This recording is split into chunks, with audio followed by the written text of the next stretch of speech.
Oke, selanjutnya kita akan bahas tentang tabel distribusi frekuensi. Nah, di sini ada contoh berikut data nilai matematika dari 20 siswa.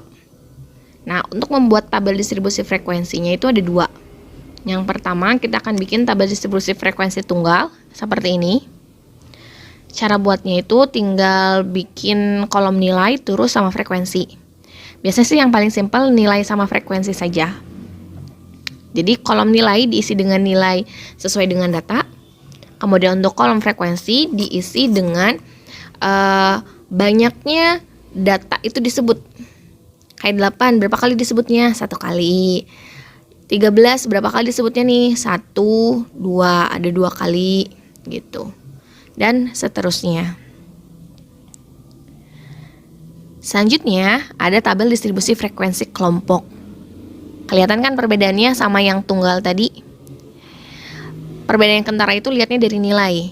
Dinilai, kalau tadi yang tunggal hanya ada satu nilai di kolomnya. Maksudnya gini, di kelasnya nih. Jadi, kalau tadi nilainya baris ini cuma 8, bawah 9. Kalau di sini dinilai, itu ada rentangnya. Jadi dari 8 sampai 9, 10 sampai 11, dan seterusnya. Nah, otomatis frekuensinya juga nanti berubah gitu. Kemudian ada juga titik tengah nih. Nah, dari tabel distribusi frekuensi kelompok tadi, kita itu bisa dapat atau kenalan dengan yang namanya kelas.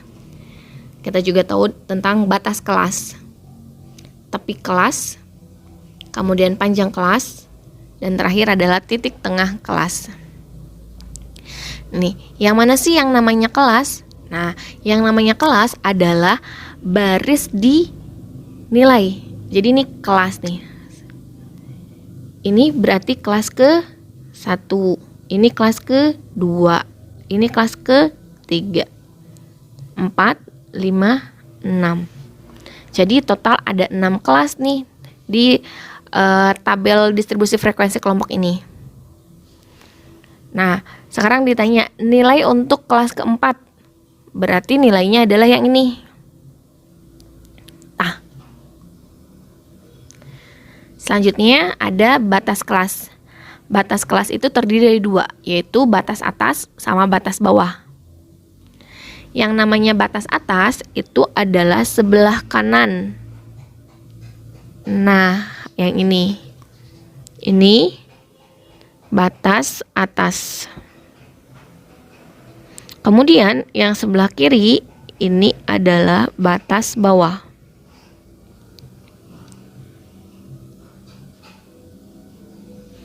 Selanjutnya ada juga yang namanya tepi kelas. Tepi kelas itu terbagi jadi 2 juga, yaitu tepi atas sama tepi bawah.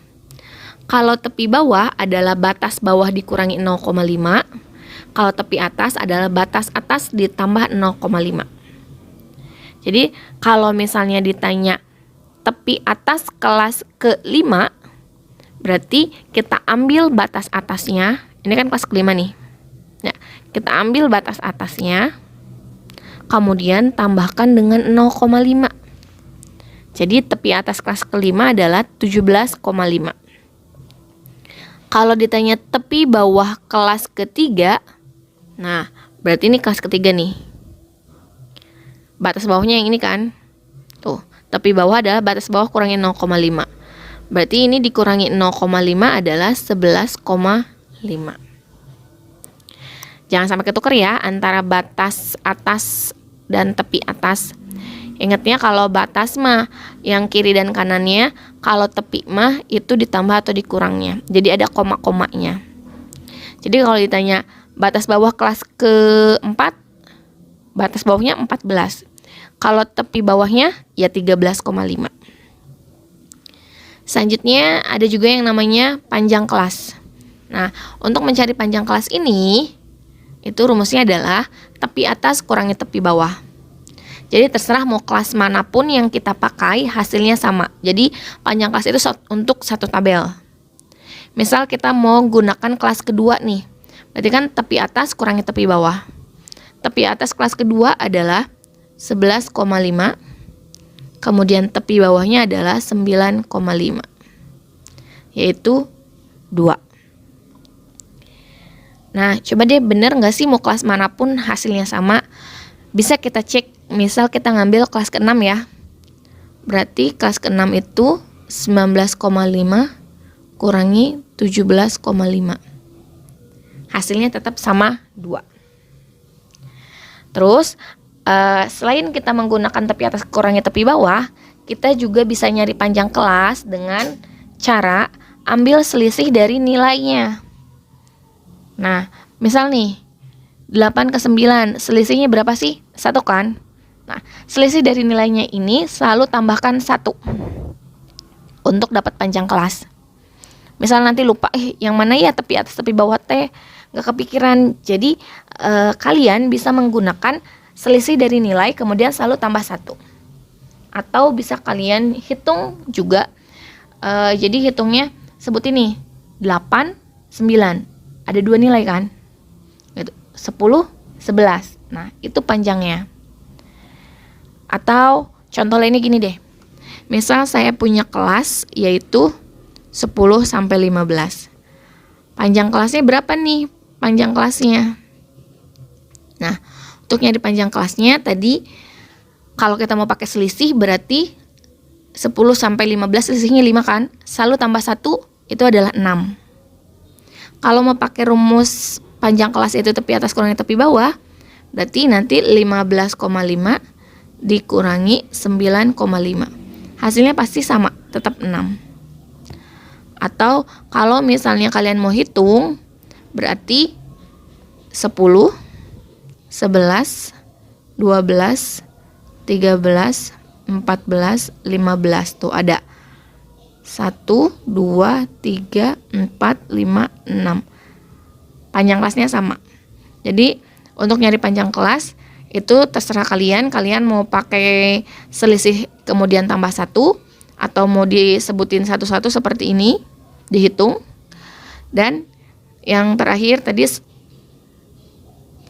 pakai yang biasa ya, tepi atas kurangi tepi bawah. Selanjutnya untuk titik tengah. Untuk mencari titik tengah, itu rumusnya adalah setengah kali batas bawah ditambah batas atas.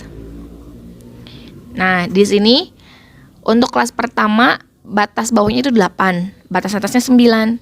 Dijumlahnya itu kan jadi 17. 17 kalian sama setengah, yaitu kan nilainya 8,5. Itu. Yang kelas kedua, 10 tambah 11, 21. 21 bagi 2, alias kali setengah, 10,5. Dan seterusnya. Oke, sekarang kita coba analisis nih ya. Jadi untuk biar memudahkan di materi selanjutnya, terutama cara menyusun tabel distribusi frekuensi kelompok. Nah, di sini ketahuan nih, dari batas bawah kelas ke-1 ke batas bawah kelas ke-2, selisihnya berapa? 2 ya. Nah, 2 itu apa tadi? Panjang kelas. Dari 10 ke 12, 2 lagi. Dan seterusnya. Nah, berarti untuk batas bawah nilai tabel distribusi frekuensi kelompok itu adalah selisih panjang kelas. Jadi 8 ke 10 tambah 2, 10 ke 12 tambah 2. Terus aja seperti itu. Begitupun yang batas atas. 9 ke 11 tambah 2, 11 ke 13 tambah 2. Biar nanti memudahkan ya. Selanjutnya lihat titik tengah juga. Titik tengah untuk kelas ke-1 dari 8,5 ke 10,5 selisihnya berapa? 2. Sesuai panjang kelasnya ya. 10,5 ke 12,5 berapa juga? 2. Nah, jadi nanti kalau misalnya kalian diminta untuk mencari titik tengah sebuah tabel distribusi frekuensi, kalian tidak perlu lagi mencari 14 tambah 15 bagi 2, 16 tambah 17 bagi 2. Nah, itu buang-buang waktu. Jadi lebih baik cukup satu titik tengah yang dicari, misalnya kelas paling atas, tambahin aja sesuai panjang kelas ke bawah. Oke, selanjutnya kita akan belajar tentang cara menyusun tabel distribusi frekuensi kelompok. Nah, untuk langkah yang pertama, kita harus buat statistik jajaran dan tentukan tentang atau jangkauannya. di video sebelumnya, statistik jajaran itu adalah statistik peringkat. Jadi kita urutin dulu data dari yang terkecil hingga yang terbesar. Kemudian untuk menentukan rentang atau jawaban, rumusnya adalah R sama dengan X max kurangi X min. Di mana X max itu kemarin adalah data terbesar dan X min adalah data terkecil. Selanjutnya, kita juga harus menentukan banyak kelas, yaitu rumusnya 1 plus 3,3 log N. Ya. Nah, N-nya ini adalah banyak data. Jadi kalau contoh yang tadi itu ada 20 nilai siswa, berarti nanti N-nya itu 20. Kalau nanti ada 100 data, berarti log-nya log 100. Dan seterusnya. Selanjutnya, kita juga menentukan panjang atau interval kelas. Di mana panjang ini, notasinya itu adalah C. Jadi, panjang kelas dicari dengan menggunakan rumus rentang bagi banyak kelas. Terakhir,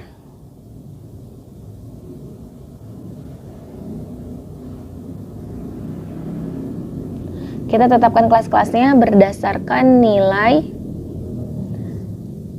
panjang kelas beserta titik tengahnya.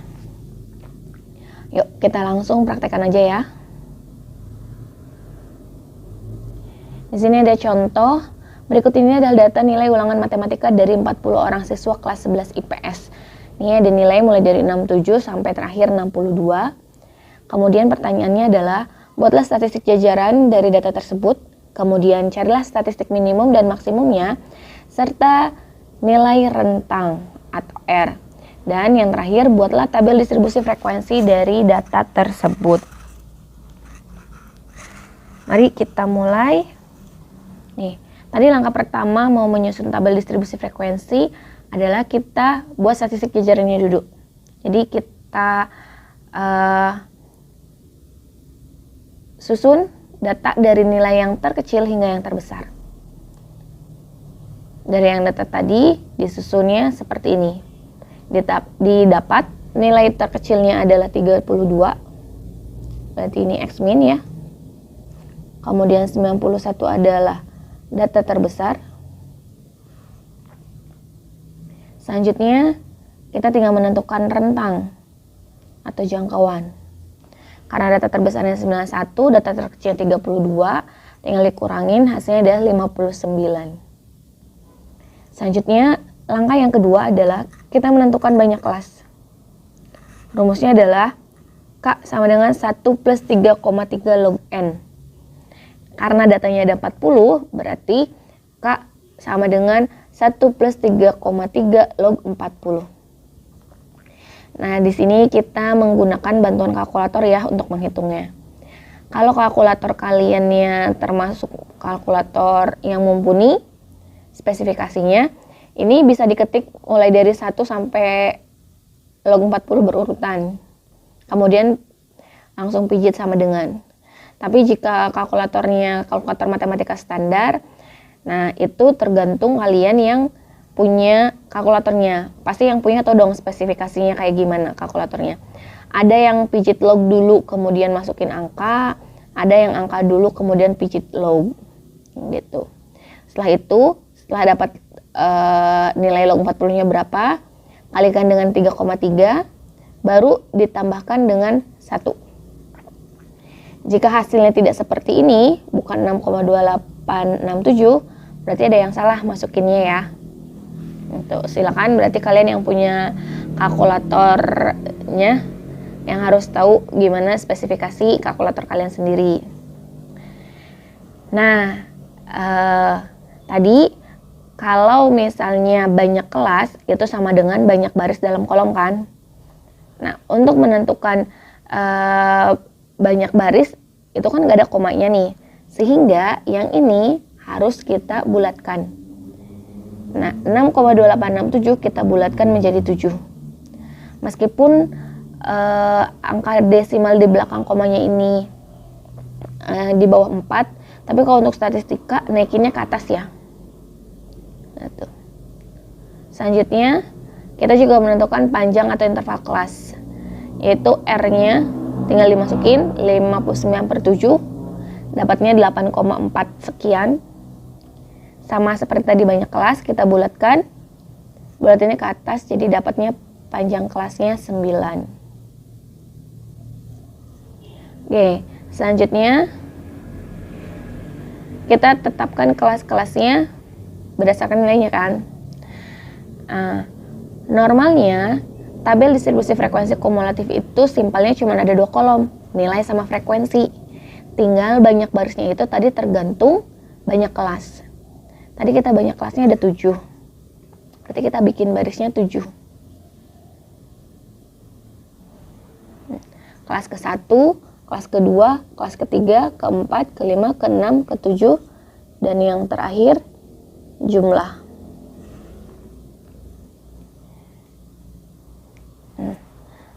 Sekarang kita tinggal mengisi untuk batas bawah kelas ke-1 terlebih dahulu ya. Nah, tadi nilai terendahnya itu adalah 32. Selanjutnya, nah di penjelasan tadi Ibu bilang kan kalau batas bawah kelas ke-1 dan batas bawah kelas kedua itu tinggal dijumlah dengan panjang kelas. Kita punya panjang kelasnya 9, berarti tinggal 32 tambah 9, dapatnya 41. 41 tambah 9, 50. Di sini berarti 59, kemudian 68, 77, dan 86. Untuk batas atasnya, tinggal lihat nilai sebelum batas bawah kelas selanjutnya. Di sini 41, otomatis yang ini 40.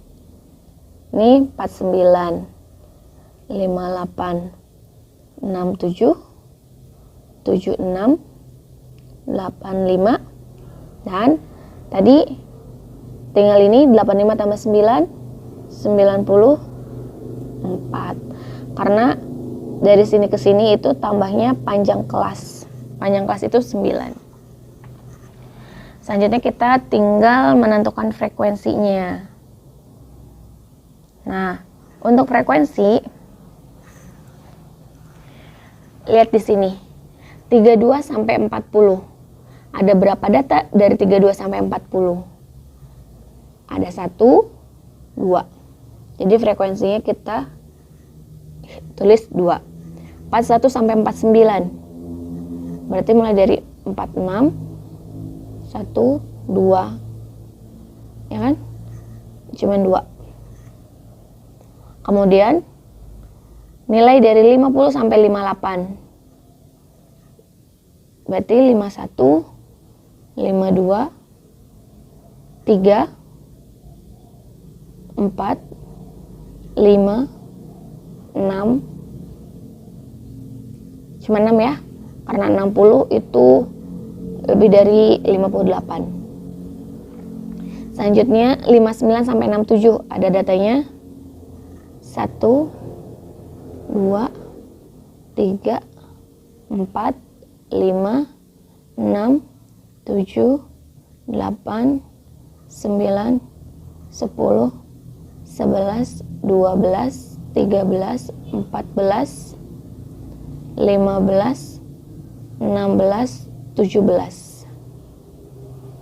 Ada 17. 68 sampai 76. Berarti 1, 2, 3, 4, 5, 6, 7, 8. Ada 8. 77 sampai 85. Ada 1, 2. 86 sampai 94. Ada 1, 2, 3. Nah, totalnya kita hitung lagi. 2 tambah 2, 4 tambah 6, 10. 10 tambah 17, 27. 27 tambah 8, 35. 35 tambah 2, 37, 40. Cocok ya? Nah, selanjutnya kita tinggal menentukan titik tengahnya saja. Untuk titik tengah, tadi rumusnya adalah setengah kali batas atas ditambah batas bawah. Ya kan? Nah, di sini batas atasnya 40. batas bawahnya adalah 32. Dijumlahkan jadinya dapatnya 72. 72 dikali setengah itu dapatnya 36. Jadi titik tengahnya 36. Nah, terus penjelasan sebelumnya juga kan Ibu bilang kalau misalnya titik tengah itu sama tadi kayak kita batas bawah batas atas, selanjutnya ditambah 9. Ini pun sama. Jadi kita tinggal jumlahkan saja. 36 tambah 9 45. 45 tambah 9 54. 63 72 81 90. Selesai. Inilah tabel distribusi frekuensi yang kita buat. Yang belum paham silakan diputar lagi. Yang sudah, nah ini ya hasilnya. Yang sudah, kita lanjut materi selanjutnya yaitu tentang histogram.